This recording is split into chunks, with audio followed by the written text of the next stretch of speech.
তাদের আকীদা রয়েছে যে রোগের আরোগ্যতা তাদের ওলিয়া উলিয়ারা দিতে পারে। দেওবন্দি ওলিয়া উলিয়া পীরেরা রোগের আরোগ্যতা দান করতে পারে। জি, এই আকীদা রয়েছে। এই আকীদা দেওবন্দীদেরও, আর এই আকীদা বেরেলভীদের।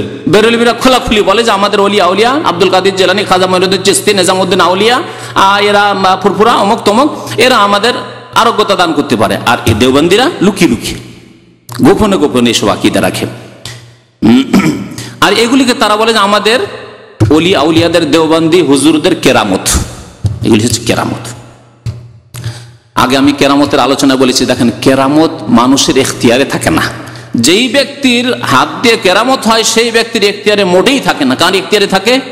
একমাত্র আল্লাহ। তাহলে আল্লাহর এখতিয়ারে যখন আল্লাহ যখন ইচ্ছা তখন দেখিয়ে থাকেন, আর যখন ইচ্ছা হয় না কিছুই নেই।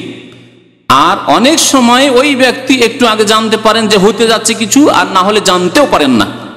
শুধু কেরামত সম্পর্কে না, এমনকি মুজিজা সম্পর্কে। নবী করিম সাল্লাল্লাহু আলাইহি ওয়াসাল্লাম কখনো কোনো মুজিজা সম্পর্কে জানতে পারতেন যে এটা হতে যাচ্ছে, হবে এরকম, আর ওহির মাধ্যমে যেহেতু জানিয়ে দেওয়া হয়েছে হয়তো সেই ক্ষেত্রে। আর কখনো তিনি জানতেন না, আম্বিয়াগণ এরকম। এজন্য বারবার আমি মুসা আলাইহিস সালামের ঘটনার উদাহরণ দিয়ে থাকি। মুসা আলাইহিস সালামকে আল্লাহ বলেন আলকে মাফি ইয়ামিনিকা, তোমার ডান হাতে যে লাঠি আছে ফেলে দাও।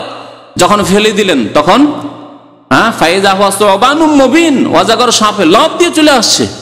ভয়ে মুসা আলাইহিস সালাম কি করলেন? ওয়াল্লা মুদবিরান ওয়ালাম ইউআকিব, কোরআনে কারীমের আয়াত। এমন ভাবে পালাতে শুরু করলেন যে একটু ঘুরে ফিরেও দেখছেন না যে কি দেখি একটু থামলো কিনা, তেড়ে আসছে নাকি, দেখার ফুরসত না, বাঁচতে হবে, জীবন বাঁচা, এইভাবে পালাচ্ছেন। তাহলে তিনি যদি সামান্য জানতেন যে এটি আমার মুজিজা, তাহলে পালাতেন? কখনো পালাতেন না।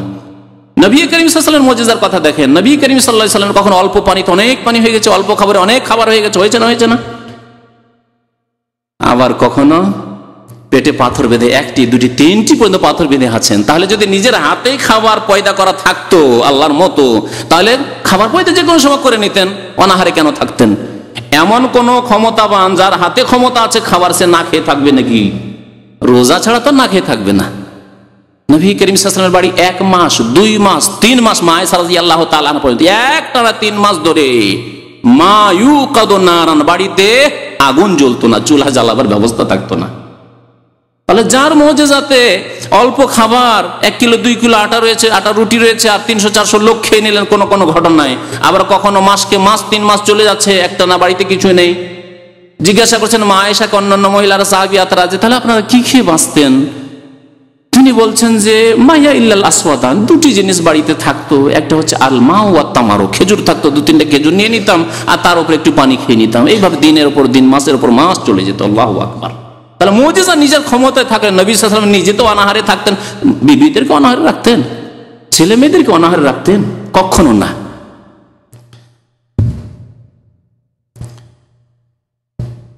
নবী করিম সাল্লাল্লাহু আলাইহি ওয়াসাল্লাম রোগের আরোগ্যতা দান করতে পারছেন না। ইব্রাহিম অসুস্থ হয়ে মারা যাচ্ছেন, ধরে রাখতে পারছেন না, সুস্থ করতে পারছেন না। আর দেওবন্দি ওলিরা, হুজুররা মুরিদদেরকে সুস্থ করে দিতে পারে, আরোগ্যতা দান করতে পারে। জি।